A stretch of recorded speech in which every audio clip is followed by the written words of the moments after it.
Ji, apa Ya, kabar Bang? hari ini, Ji? Alhamdulillah. Alhamdulillah. Gimana Sehat, pesanan sehat. hari ini? Rame banget kayaknya hari ini ya. Alhamdulillah, Tempat kopi Bang. lu ya. Dari pagi lancar terus. Masya Allah. Pelanggan nggak putus-putus. Alhamdulillah berkah. Alhamdulillah ya, berkah ya. Iya. Ini buat siapa nih? Kita siapin ada tamu juga itu. Oh, waduh, Ustadz.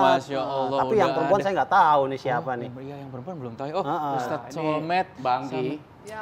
Lama kita nggak ketemu Samperin ini. Oh ya, samperin dulu. Sejak Dia pesen kita kopi tuh. nggak sekolah Pesen bareng, sekalian nggak tanya satu ya. sekolah, lama kita nggak jumpa. Assalamualaikum. Waalaikumsalam warahmatullahi Masya Allah, wabarakatuh. Ustadz Solmed. Aduh, Ini udah sama siapa nih? kamu itu gangguin saja.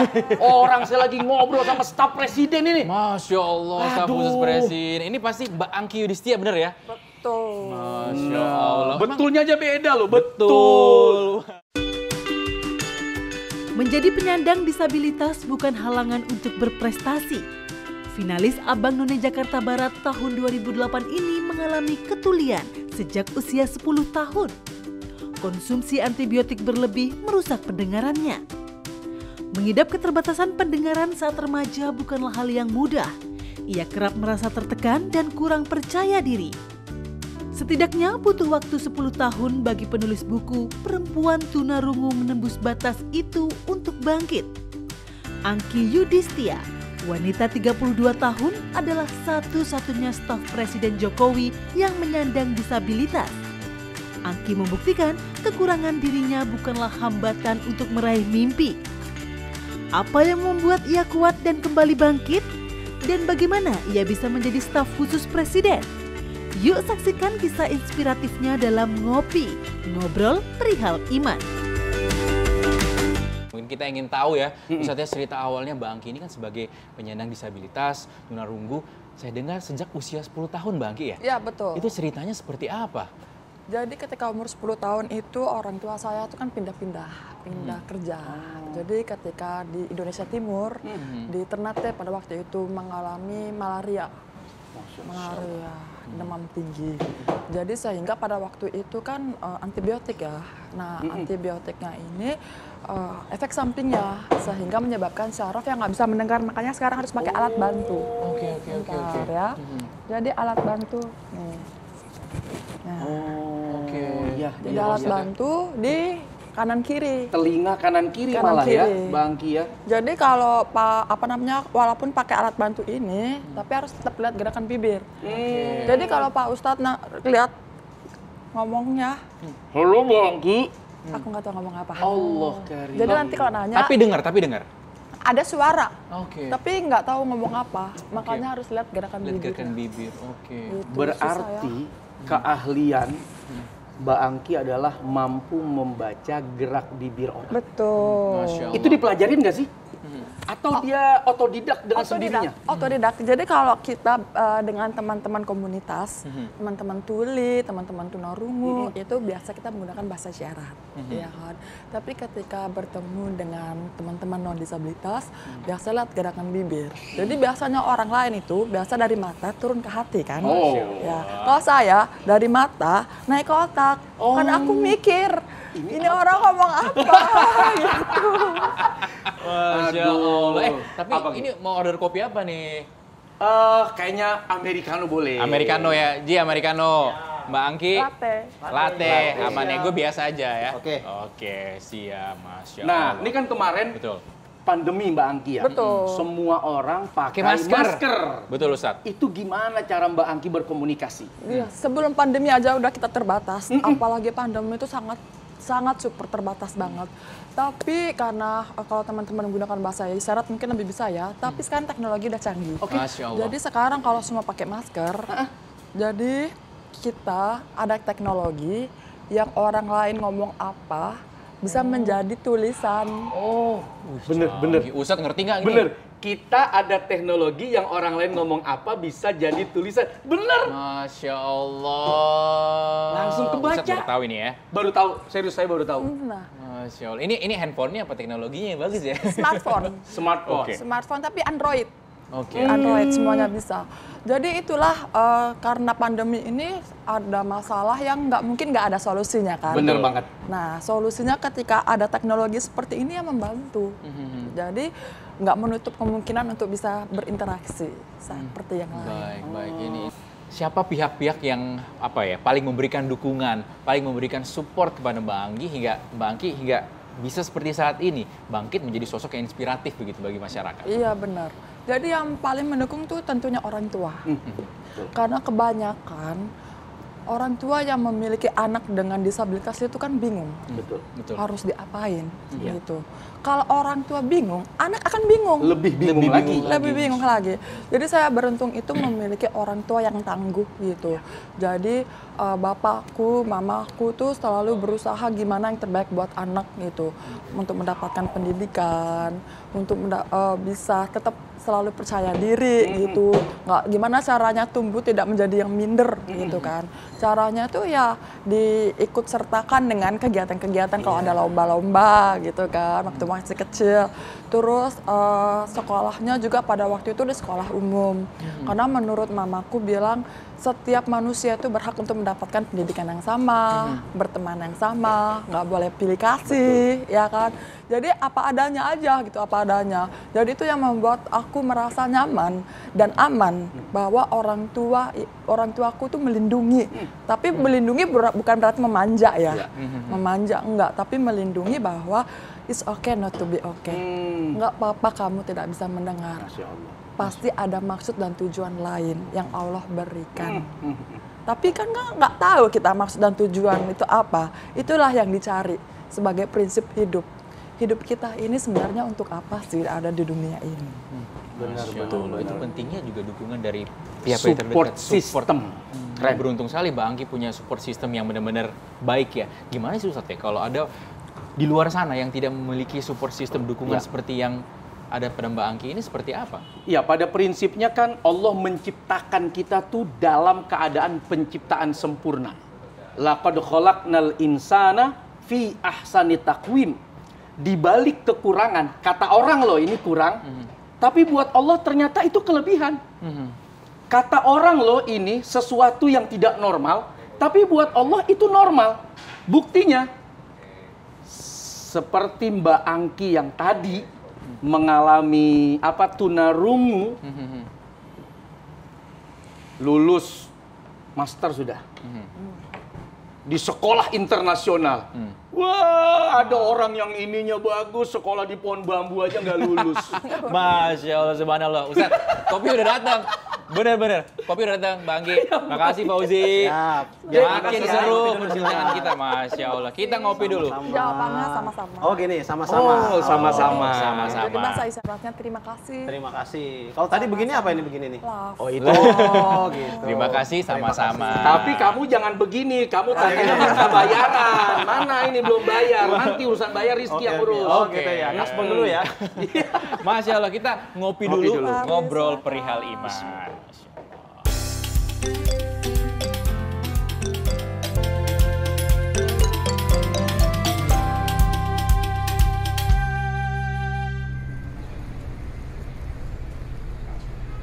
Masya Allah, Ustaz mungkin berlanjutkan tadi Ustaz. Iya, artinya dari support system orang tua itu sangat menentukan arah perasaan anaknya. Kalau orang tuanya pesimis, anaknya pasti ikut pesimis. Karena nggak bisa dibohongin, rasa, naluri, psikologi, ayah dan ibu itu pasti berpengaruh kepada anak.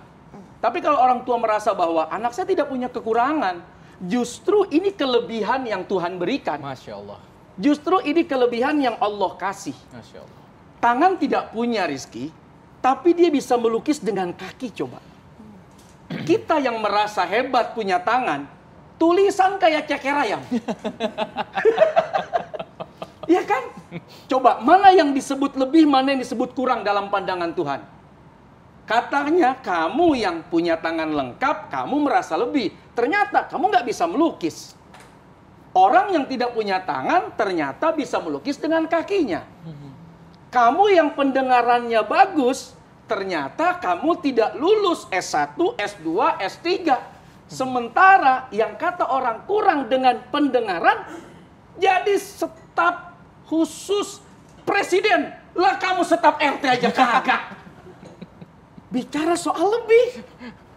Benar kata Mbak Angki, Allah sudah menentukan jalan hidup masing-masing. Betul. Dari ujian yang sabar, ternyata di balik itu semua ada hikmah. Jadi inspirasi buat kita semua yang masih muda di Indonesia. Masya Allah. Kita ingin tahu nih Ustadz, pencapaian dan juga prestasi dari Mbak Angki hingga saat ini. Boleh di-share? Oke. Jadi kalau kita dari bernostalgia ya dari masa lalu itu, gimana sih turning point gitu loh? Turning point. Bisa awalnya itu mungkin merasa nggak nggak menyayangi diri sendiri gitu, karena kalau melihat orang lain itu mereka ada yang pintar, yang cantik dan semuanya kelebihannya, dan sebagai seorang tunarungu tuli itu kayak ngerasa kok aku tidak sama dengan mereka, kok aku merasa berbeda gitu kan. Itu pada awal-awalnya, sehingga pada akhirnya suatu momen ketika orang tuaku ngajakin umroh, di sana kan kita selalu diberi waktu untuk berdoa sebanyak-banyak mungkin, ya kan.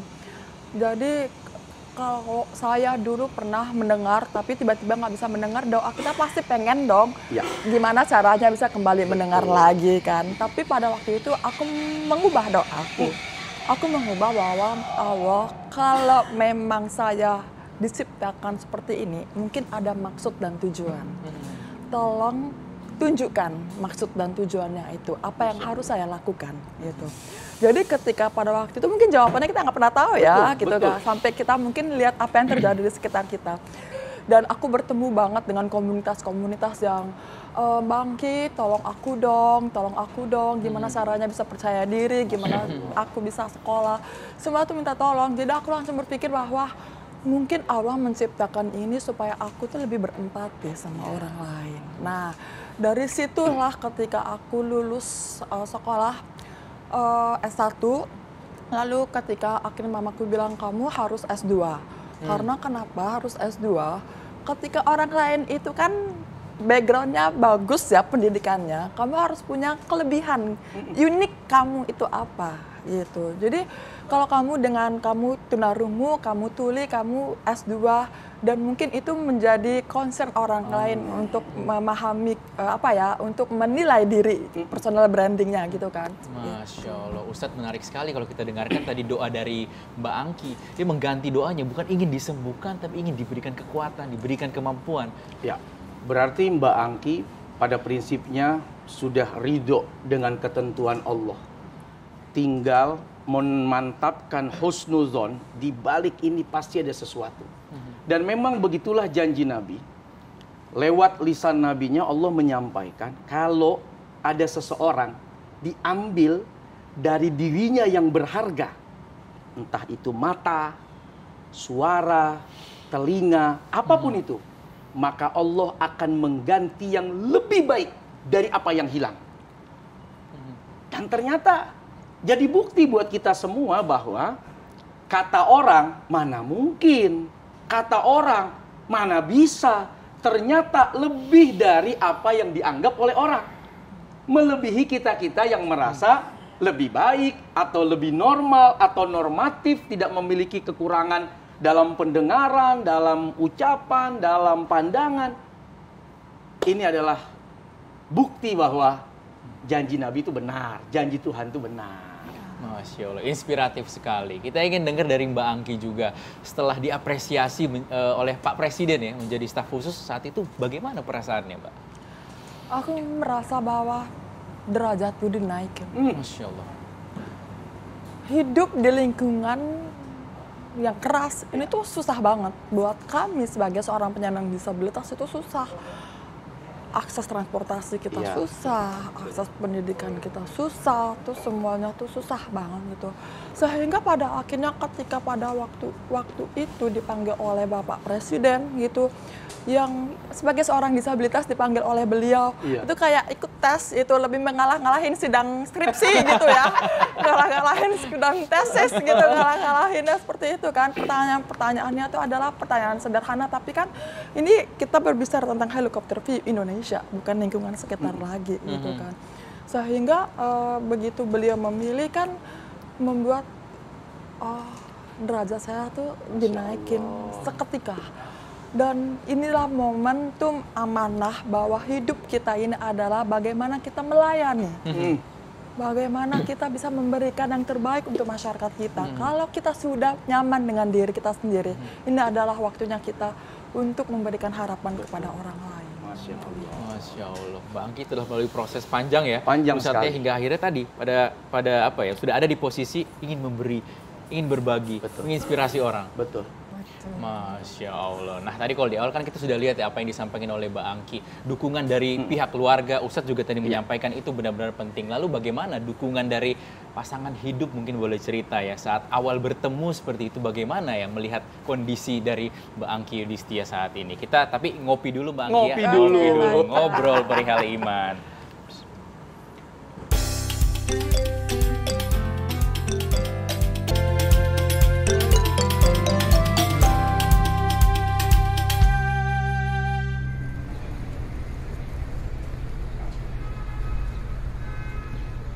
Kita tadi lanjutin dulu ya perbincangan sebelumnya Ustadz ya. Tentang pasangan. Pasangan, saat awal bertemu dengan suami, dengan pasangan, bagaimana responnya melihat kondisi Mbak Angki Yudhistia? Ya, oke. Jadi suami saya itu suami yang maksudnya non disabilitas ya, non disabilitas. Ya itu lagi, kembali lagi, Tuhan itu adil, Allah itu adil. Mungkin karena aku tidak bisa mendengar, tapi Allah menitipkan telingaku kepada pasanganku dan anak-anak. Masya Allah. Jadi kalau misalkan tidak mendengar orang lain, pasanganku tuh yang menjelaskan lagi, gitu loh. Jadi menjelaskan, apalagi kalau semua pakai masker gitu ya. Waduh, semua jelasin lagi dia, gitu. Dia kan menjelaskan lagi orang itu ngomong apa. Sesabar itu ya, sesabar itu. Jadi itulah yang membuat mungkin banyak teman-teman di luar sana tuh yang merasa khawatir jodohku gimana ya, gitu ya. Setiap orang itu pasti ada jodohnya, cuman yang menentukan itu kan adalah Allah, dan kita pun menerima gitu loh, menerima. Jadi aku ngerasa bahwa anakku, pasanganku tuh selalu mendukung. Apalagi di saat kesibukan yang sekarang ini. Aku percaya bahwa pasangan dan anak-anak itu melimpahkan rezeki. Bagi waktunya gimana Mbak? Bagi waktu? Waktu itu 24 jam tuh nggak akan cukup. Tapi yang paling sulit itu bukan bagi waktu, tapi bagaimana mengelola emosi. Itu. Mengelola emosi. Dari pagi misalnya kita udah sibuk ngurusin anak-anak, ngurusin suami, ngurusin diri sendiri. Udah pagi tuh udah pusing kan. Moodnya udah. Udah. Kita kan harus menjaga mood. Tetap ibu rumah tangga ya. Sebagai ibu rumah tangga. Tapi ketika kita mau kerja, kan kita harus memaintain mood kita. Kita harus bersikap profesional gitu.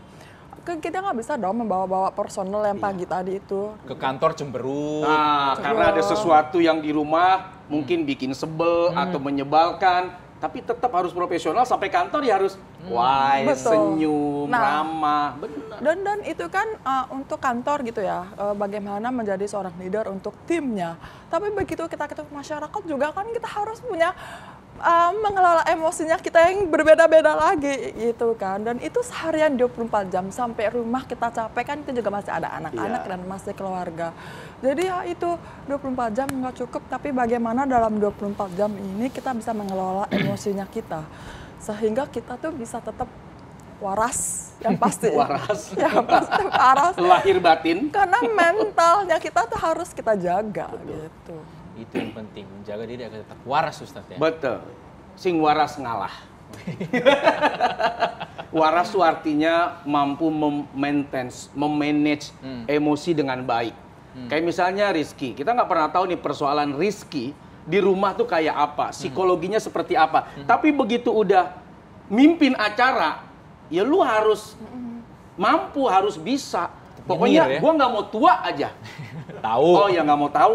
Ya, orang nggak mau tahu. Nggak mau tahu. Nggak mau tahu urusan dapur kita. Nah, bener Ki. Gimana, udah punya dapur belum? Nggak ada dong. Oh, udah ada dapur. Kalau punya dapur nggak bisa masak. Nah, mungkin Mbak Angki bisa memberikan motivasi, pesan pada yang nonton, kepada kaum milenial khususnya saat ini ya.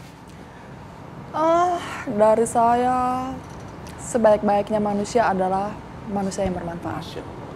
Jadi bagaimana kita tuh bisa berusaha nyaman dengan diri kita sendiri. Kalau kita udah selesai dengan diri kita sendiri, ini adalah waktunya untuk kita memberikan manfaat kepada orang lain. khairun nas anfa'uhum linnas. Begitulah pesan Nabi yang hari ini dijalankan oleh Mbak Angki. Sebaik-baik manusia yang paling banyak manfaatnya buat manusia yang lain. Masya Luar Allah. biasa. Mungkin Ustadz bisa memberikan pesan, kesimpulan dari cerita yang sudah kita sama-sama dengarkan tadi yang telah disampaikan oleh Mbak Angki Yudhistia ini, Ustadz. Di zaman Nabi ada beberapa sahabat yang menyandang disabilitas. Tersebutlah ada Abdullah ibn Mas'ud. Beliau ini ahli tafsir. Badannya kurus. Tapi semangatnya mengkaji, semangatnya belajar, luar biasa. Masya Allah. Yang kedua ada Abdullah ibn Maktum. Beliau ini orang yang tunanetra. Tidak bisa melihat. Tapi tahu kapan posisi waktu saat azan. Karena salah satu muazzin yang diperintah oleh Nabi pada saat azan subuh. Ada lagi Amr ibn Jamuh. Beliau itu kakinya pincang. Tapi saat mau perang, beliau minta ikut di barisan terdepan. Sampai ditolak sama Nabi. Kamu itu uzur, nggak usah ikut perang Uhud. Apa kata Amr ibn Jamuh? Apa orang pincang tidak boleh masuk surga ya Rasul? Aduh, inspirasi-inspirasi itu membuat kita yang hari ini merasa sempurna, ternyata banyak kurangnya dibandingkan mereka yang kita anggap serba kekurangan. Masya Allah, itulah cerita yang bisa kita petik ya, kita ambil dari kisah Mbak Angki Yudhistia. Semoga bisa bermanfaat untuk kita semua dan terus menginspirasi. Terima kasih Mbak Angki sudah mau ngopi di kedai kopinya Bang. Dan juga minum nih kopi-kopi yang ada pada hari ini. Kita langsung nikmatin langsung kopinya, ngobrol perihal iman. Masya Allah. Bismillah.